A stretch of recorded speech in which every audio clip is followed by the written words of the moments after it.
Bonjour à tout le monde, aujourd'hui nous parlerons des œstrogènes et de la progestérone, un sujet qui est très important.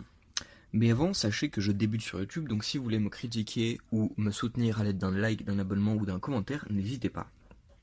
Donc qu'est-ce que l'œstrogène et la progestérone ? Donc les ovaires vont produire et libérer deux groupes d'hormones sexuelles, les œstrogènes et la progestérone. D'être une glande Il existe en endocrine. réalité trois principaux hormones, principalement des œstrogènes et de la progestérone, qui sont essentiels au développement normal de l'appareil reproducteur et à la fertilité sexuelle féminine pendant les œstrogènes, et plus précisément l'estradiol, jouent un rôle déterminant dans le développement des seins, de la répartition des graisses dans les hanches et dans les jambes, et dans le développement des organes reproducteurs. Dans une moindre mesure, les ovaires libèrent l'hormone relaxine avant l'accouchement. La progestérone et les œstrogènes nécessaires pour préparer l'utérus aux menstruations, et leur libération est déclenchée par l'hypothalamus. Une fois que vous avez atteint la puberté, les ovaires libèrent un seul ovule par mois. C'est ce qu'on va appeler l'ovulation.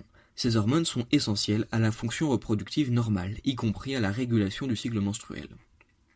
L'œstrogène pendant la grossesse, c'est le sujet qu'on va aborder maintenant. Donc si une femme est enceinte, la grossesse déclenche des niveaux élevés d'œstrogène et de progestérone, qui empêchent la maturation d'autres ovules. La progestérone est sécrétée pour prévenir les contractions utérines qui pourraient perturber la croissance de l'embryon. Cette hormone prépare également les seins à la lactation. L'augmentation du taux d'œstrogène vers la fin de la grossesse incite l'hypophyse à libérer de l'ocytocine, qui provoque des contractions utérines. Avant l'accouchement, les ovaires libèrent de la relaxine, qui, comme son nom l'indique, relâche les ligaments pelviens en vue du travail.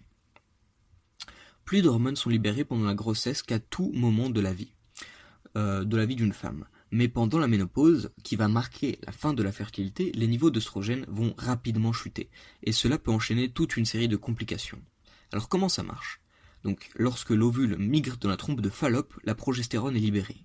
Elle est sécrétée par une glande temporaire formée dans l'ovaire après l'ovulation, appelée corps jaune.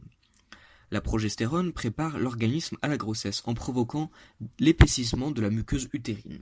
Si une femme n'est pas enceinte, le corps jaune disparaît. Quelles sont donc les maladies et les troubles des ovaires ? Tout d'abord la ménopause. La ménopause est marquée par la perte rapide d'œstrogènes. Le rôle des œstrogènes dans la perte osseuse peut être décrit comme une bataille entre les ostéoclastes, cellules absorbant les os, et les ostéoblastes, cellules produisant les os. Les œstrogènes sont du bon côté des ostéoblastes, mais à mesure que les œstrogènes diminuent, les ostéoblastes sont découragés de produire davantage d'os. Les ostéoclastes gagnent donc en absorbant plus d'os que n'en produisent les ostéoblastes. Donc l'œstronogénothérapie substitutive pendant la ménopause protège la masse osseuse et contribue à la protection contre le risque de fracture ostéoporotique. Il y a aussi le cancer de l'ovaire.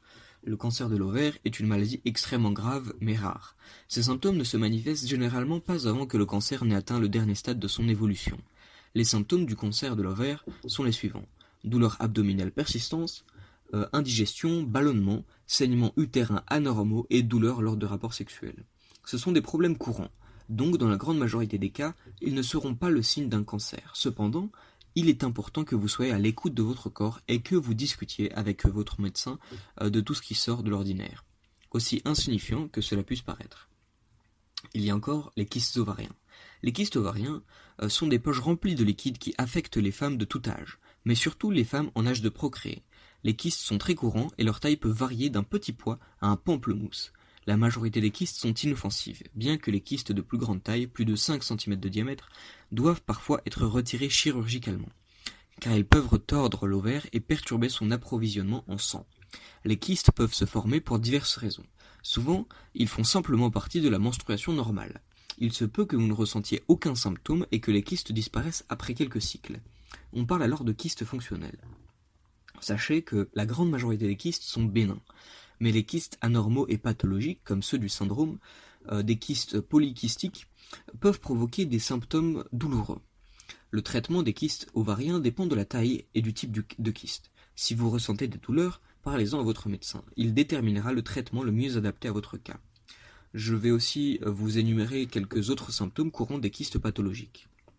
Il y a le symptôme le plus révélateur qui est une douleur et une gêne au niveau de l'abdomen, du vagin, du bas du dos ou des cuisses, une sensibilité des seins, des ballonnements, une augmentation de la pilosité du visage, du dos et de la poitrine, des douleurs avant ou après le cycle menstruel et une irrégularité des règles, une infertilité, un gain de poids et de la fatigue. Cette vidéo est maintenant terminée, merci énormément. Vous pouvez évidemment commenter pour me donner votre avis, liker ou disliker selon votre bon vouloir, même si un like vaut toujours mieux qu'un dislike. Et je vous invite à regarder une des vidéos suivantes. Merci beaucoup.